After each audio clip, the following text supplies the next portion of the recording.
तूफान देखो तूफान। ये आगे ले तूफान देखा था, वो झाड़ के अंदर का तूफान। ये देखो तूफान। ये देखो वीडियो बनाना चालू।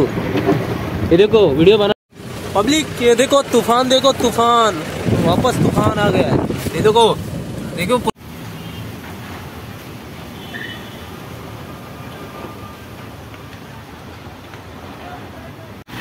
नमस्कार मंडळी। तर फायनली मुंबईमध्ये पाऊस पडायला चालू झाला आहे आणि मी आता पनवेलमध्ये आहे, पनवेल पळशी वाट्याला। आणि इथे बघू शकता तुम्ही जोरदार असा पाऊस पडतोय। तर बघू शकता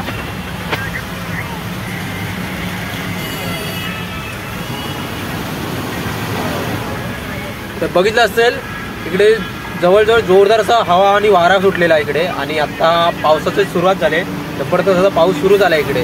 आणि गरमी वगैरे बहुतेक तरी गरमी आता कमी होईल असं आपल्याला वाटून येते। तर समोरच माझा डीमार्ट आहे आणि डीमार्टच्या इथे पण जबरदस्त पाऊस पडतोय।